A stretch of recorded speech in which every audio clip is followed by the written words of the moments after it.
For your real life and real future, Tom and Don are talking real money. Well, hello again. Welcome to the Tom and Don Show, better known as Talking Real Money. Somebody told us that it really didn't matter what the content was as long as we entertained you. So we're just going to hang out here today and tell stupid jokes and do absolutely nothing money-oriented. Nothing. Because apparently that's not what you want. All right, we'll do money. If you insist, we'll do money. I'm Don McDonald here in the Florida studio, putting on the wisdom glasses, and they're hanging out with the aircraft. He likes aircraft better than he likes people. Mr. Tom Cock. So far today, and almost this year. If we really have to get into it, maybe. So we'll see. So not having the best day today. I think it's just getting old and getting grumpy. That's what I just told somebody. It's just one of those getting old. I don't think at 35 I would have been so grouchy about things, but I think. Well, I don't know. You get a little more jaded as you get older. I guess so. Why do we have to get all this knowledge and wisdom and experience, and then die in a couple of decades? Just doesn't seem fair, does it?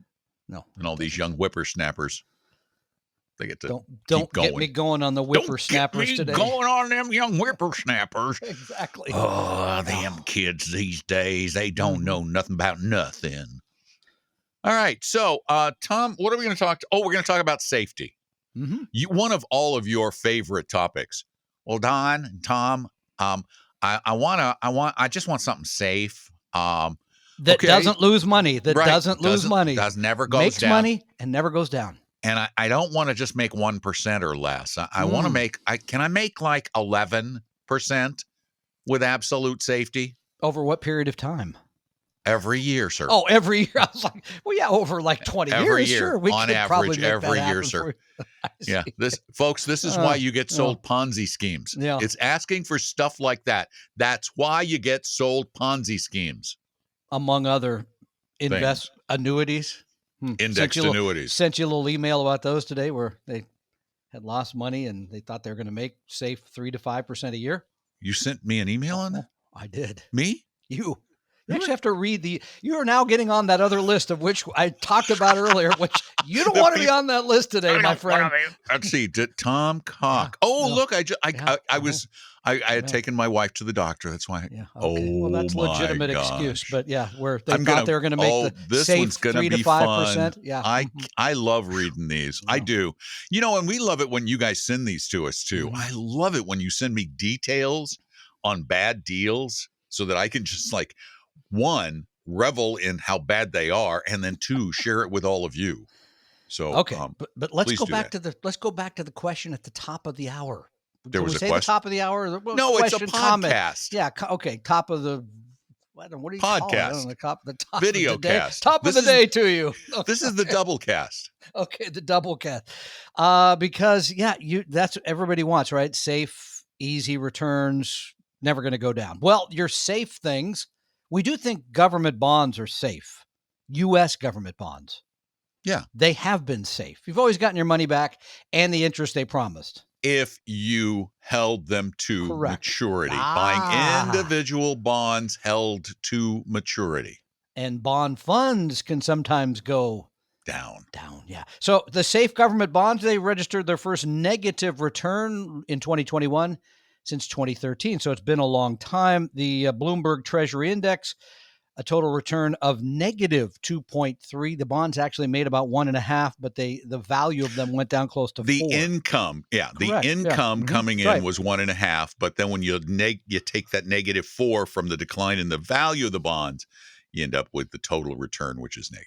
And it wasn't quite as bad for a total bond fund.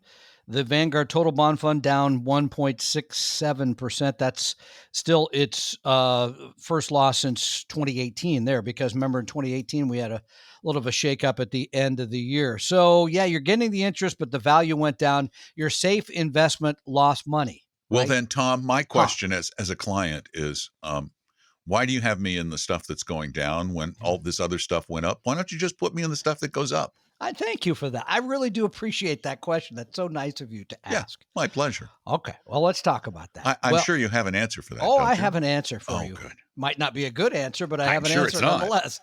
Because you want to hold bonds for what reason? Do you want to hold bonds to make money, or do you want to hold bonds for stability? I'm thinking you want to keep the bonds in there for the bedrock of your portfolio. No, Keep no, no, the sir. money. No, you're wrong. Stability.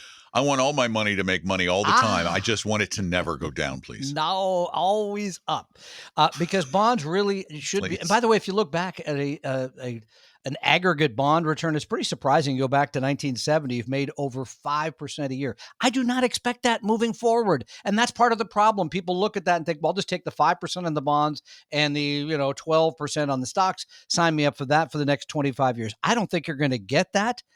But the bonds have been there, as they say, the right bonds, not long duration bonds and not risky bonds. They've always provided that stability. Let me just throw a little Yeah. aside in about that. That is a really an important point that we have not talked about much on the show.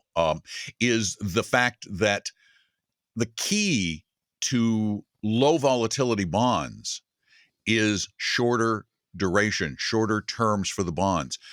We've done a lot of research in this, and we found over and over and over again, no matter what period you look at, that once you get out to about 7 to 10 years maturity on bonds, their risk, their volatility begins to increase dramatically from there.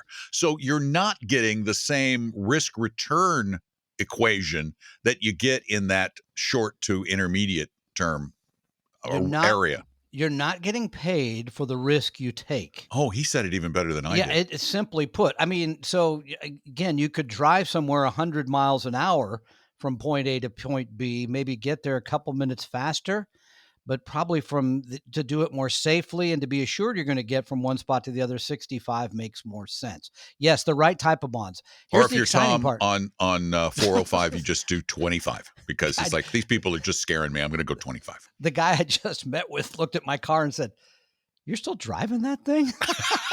Yeah, it still runs. He goes, "I thought you were like a wealthy." I said, "Read The Millionaire Next Door. That's the kind of wealth I believe in." But anyway, yes, I still drive a 2014 Honda You're comfortable. Pilot. I know you're not wealthy. Thank you. You're comfortable. You're not wealthy. That's good. I don't know where the line is. I mean, you're wealthier than I am. But well, that depends on how it's measured. Okay, so number one, bonds should be there for stability, right? Not trying to make money. Number two, when bonds go down, last year, what did we say? You lost in the Bloomberg Treasury Index 2.3%. Compare that to a bad year in the stock market. Wow. 2008? Yeah. I think in 2008, you lost over 30% of the value of stocks. 2001. So you have these periods of time where stocks go down. You need to do the down because you got the lower voice. Like down. Yeah, like down, down, down. So the bonds way down. In no way should be compared to stocks in terms of returns and loss. I think it's silly. And here's the part you just mentioned at the beginning. All assets lose value sometimes. Not everything. Everybody loves somebody sometime. I mean, you don't get it all at one time. That's just the way it goes. Sorry. I won't go there anymore. Okay, wait a minute. You just did a couple of things. One, I didn't mention the blue plate this time. You acted like you're in your 80s again.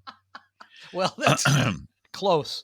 Never mind. I'm not going to harass you about the other. Don't. It's okay. Here's the thing about. I'm going to leave it alone. The good news about not all assets, because stocks had a great year, right? The S&P 500 up like 28. A globally diversified portfolio, I think, made like 16. So those things. Here's the great thing about having bonds go down. You can do this thing called rebalancing. You can take from the things that went up and put it into the things that went down. So you get back to the correct percentages, the right balance in your portfolio. And actually, in some ways, you've locked in your winnings, right? Because you've taken things that went up, you put it into the safer bonds that don't move around as much. So bonds going down, yeah, it's unusual. Safe, I'm always careful to call anything safe other than more stable. Yeah, stable other than, like FDIC insured bank accounts. I guess you could call government bonds safe, but there is some volatility involved as well. No question. Well, and I thought of something there when you talked about taking from the well-performing portion of your The portfolio. nearly rich and giving to the poor? Is that I would have called that Robin Hooding, except now we have this stupid app called Robin Hood that been basically takes from the poor and gives to the rich. Yeah, exactly. And repeat if necessary. So yeah, please let's not call it Robin Hood. But you get the idea. It allows you to rebalance your account. It does allow you to take from the things that went up and buy the things that went down. Did bonds have a horrible year? No, they did not have a horrible year. They've had worse years. You go back to the mid-90s, they had some pretty bad years, and bonds are still there for stability. They haven't made a lot of money, but they haven't moved around that much in the last 3 or 4 years either. And here's something we really, really want to emphasize. It is critical that you look at your portfolio as a single organism, a single entity. It is just one thing. It is not bits and pieces. It's like us. You put together all these bits and pieces of organs and blood and tissue and bones, and you make a thing. You make a person out of it. You don't sit around worrying all the time about what your bone is doing. Don't look at each piece and go, well, that piece isn't doing as well. You need to look at it in its entirety. And the reality is, if you have the right mix in your portfolio, you should never find yourself in a situation where you go, oh my gosh, I got to sell. This is too scary. Yeah, I think that's exactly right, Don. So when you order the Blue Plate special and you get the stroganoff, they don't forget the pasta part. That's in there. You got to have that as part of the recipe, right? The pasta, then the beef, and then the sauce over it. Told you it's just going to be bad dad jokes for most of the show. You got to have all of those things well, on the Blue Plate. Do you know that since I thought we caught up on questions a week ago? How many came in? We have been 1, 2, 3, 4, 5, 6, 7, 8, 9, 10, 11, 12. What? Really? Wow. All right. And these are just the written ones. These aren't even the spoken ones. All right. Go ahead. What do you got? Hit me. So I got to hit you with a couple of questions so we don't get too far behind. Seems fair enough. This one comes to us from Neil. I'm sure Neil's a nice guy. He says, my wife's company was bought in mid-2021. Ironically, her old company 401k and her new company 401k are both managed by Principal. I know. Big long sigh on both of our parts. Oh, they're managed by an insurance company, huh? This can't be good. No, can't be. But the investment choices at the new company are similar to the old company, but I was surprised to see that the fund expenses are dramatically different.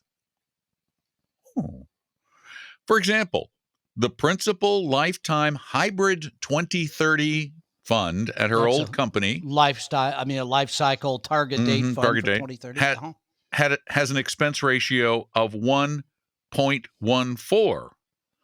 The same fund at her new company has an expense ratio of 0.29. The Principal Hybrid 2040 is the same, 1.14 and 0.29 at the new. I suspect the cost difference. You answered your own question. I suspect the cost difference is because Principal is paying a commission to the group that sold the Principal plan to her old company. My wife thinks it's because the new company is 25 times larger than her old. You guys have been in the business a long time, so could you tell us the real answer? I think what you said is a possibility. Here's another possibility. Every company handles the costs around their retirement plan differently. Some of them pass it on to the employees. Some of them eat the cost themselves. So it's possible the old one said, nah, you guys are going to pay the administration fee, which they can wrap into the funds. The new one may say, nah, we're going to pay that ourselves. The charge is going to be smaller. It's possible. My guess is that it's a combination of some of these, a couple of these. I think it's in large part because the other company was smaller, and therefore we're dealing with a commissioned rep of the Principal, and therefore they got the higher fees to pay the commissions because they don't show a commission up front. So they pay them a commission up front, and then they take it along the way in higher fees. And that because the new company is so much larger, they were able to deal directly with Principal, cutting out that middle person who took a commission. So I think it's kind of a combination of both. And they may have the new company may also be eating some. Okay, so but why wouldn't you just move the old money into the new plan and get on with it? That'd be a no-brainer to me. Of course you would. Oh. But what this points out, though, is the ridiculousness of fees and expenses, because there is no reason in the world except to pay a commission that any target date fund anywhere should charge over 1% per year in I'm going to go expenses. further than that. It shouldn't charge more than half of 1%. Of course not. That's outrageous. And this is why it's so important that you as an employee look at your plan and determine what the expenses are, because they won't tell you. You have to get down and dirty and read prospectuses and things. And then become more of a proactive employee. Because remember, your employer may not even know how bad these plans are, because guess what? They're just like you. They don't want to read the prospectus either. Yeah, I mean, and employer-sponsored plans, number one, should be available. And I talked to a client yesterday who works somewhere where they don't even have a plan. It's a pretty decent-sized company, and they asked the employee, well, why do you want this plan? She's like, well, because I'm 30, and I'd like to be able to retire when I'm 60, if that's not asking too much, match or no match. So you should have a plan available. There should always be inside that plan low-cost funds like the aforementioned target date funds. If you want to go buy actively managed funds and think somebody's going to see the future and be great, then you go right ahead. But you should have available those lower cost funds, Don, anyway, period. Okay, I've got another question for you, Yeah. just because I want to get it in. I bet this is an assumed name. Adam Smith. Is it the Adam invisible hand that he's joining us with the show? Okay. Hi, Tom and Don. I sort of know the answer, yet I would still like to hear it from you about the risk I'm taking in the stock market. I started investing late, at age 36. That's not late, by the way. That's not late. No. Maybe Maybe it was late in the day after the market closed or something. Yeah, and he's now age 40. So, dude, you're in great shape. Getting warmed up. He's been following Paul's 10-fund portfolio. Wow. Paul, as in Paul Merriman, ladies and gentlemen, and his band of merry men. Early I'm on, among them, by the way. I'm still I there. sold off every individual stock I had foolishly held and bought 10 classes of Vanguard ETFs. Current portfolio is 50-50 U.S. international, hugely diversified, automatic dollar cost averaging every 2 weeks as I get paid. Boom. I can manage them very well with rebalancing. Big question. To catch up on my late start, I decided to invest 100% in equities until age 45, then we'll buy bond ETFs, increasing on a percentage basis every year to reach 70-30 at age 67. Knowing I might see an up to 50% drop in portfolio value, currently $375,000, during a bad year, or if a black swan event like COVID hits us again, my justification is that since I have 1 year worth of emergency funds in the bank, I do not need to worry about the market and will not panic. Instead, I will buy more if the market dips. Right now, outside home budget, every dollar gets automatically invested in 10 ETFs at a set percentage. I score 82 on your risk quiz, but feels like I answered it with bias to justify my prior actions. You could do that with a quiz, sure. Am I taking too much risk? Dude, you are nailing it. I mean, the fact that you've saved and invested and got your portfolio from 0 to 375,000 in 4 years. Yeah. We can hardly criticize you. And number two, that's a very sophisticated portfolio that Paul has, the 10 ETF. It takes a lot of time. It takes a lot of energy. And frankly, it takes a fair amount of expertise to know what you're doing. So no, that's great. And your real question is, am I taking too much risk, I guess, at 40? That's what he's asking. Am I taking too much risk at 40 by being 100% in equities? Well, I mean, again, and he already said, I got to deal with the, 375 going to 190 or whatever it is. If that happens, am I going to be okay? We can't answer that for you. But he did. He answered it. He said, yes, I will be okay. Nobody knows that until it happens. I You know, can say that all day long. I'll be okay if X happens, but when it happens, let's see how you do. So, I think you should stay with that course. Absolutely. Yeah. I would just to reinforce it, write it down somewhere. I really believe in the power of writing stuff down. Even if you never look at it again, write a little paragraph to yourself somewhere that say, I hereby swear that I will not sell my really risky, but likely highly future profitable portfolio when the market declines dramatically. I will not. I think we should start a little program too, where you do the blood thing. You cut the blood. Then you prick your finger and you sign it in blood. Yeah, and there's probably enough from that prick to determine whether you have cancer, whether you're going to be okay. You send it to the small company in California. They take care of the whole thing. Yeah, I heard they got a cool machine. Little thing. Yeah, it's good deal all the way around. And they got some woman who got a deeper voice than you do. So here's the thing. I think you're on the right course. We have a machine. We do. We're hooked up to something around my vocal cords. If you just drip a little blood in it, Tom, you will know everything, because I'm afraid of needles, Tom. That's right. She's afraid of needles. She better get her knitting needles ready for her time going away. Let's put it that way. You think she's going on a little trip somewhere? It's going to be 3 to 5 years. It'll be short. Is that your prediction? That's she's going to do 3 to 5? Yeah. 3 to 5, something like that. They'll be like, attractive young woman with a baby, 3 to 5. You stole from George Schultz. Yeah, he's an American hero. You can't do that. So anyway, the point of the matter is, yes, I think you're on the right track. I think you're doing brilliantly. And you're right. If the market goes down, you should be buying more at age 40. Absolutely. Well, there you have it. Tom's got the answer. I can't add to that. So thank you. I'm just going to go away now. Tell people how they can sign up and ask us questions, or sign up and get help. A lot of people have contacted me the last 2 weeks too. Did you yell at them like you did the employees? No, I'm trying to be nicer to them because, they're nicer to me. So I guess we'll leave it at that. You need help? Your help is on the internet. You just go to Vestory. Like VE Story, the Vestory website, vestory.com, and you ask us. Just ask us for an appointment. You just say, "Hey, Don, Tom, I want to meet with one of you guys as gals." One of you? One of you guys are gals there at Vestory. All right. We'll give you some time for free for nothing. And guess what? It isn't. It's not one of those things where you go, "Well, we'd help you if we could, but it's going to take several years, and we really need a lot of money from you." No, we're not going to say that. We're going to try and help you. Now, if you want to become a client, cool. You might like it, but you don't have to, and we're not going to pressure you. So go to vestory.com, just set up an appointment, or there's a phone number there. Give us a call. Oh, if you want to ask us questions too, give us a call at 855-935-TALK, 855-935-8255. Or go to talkingrealmoney.com.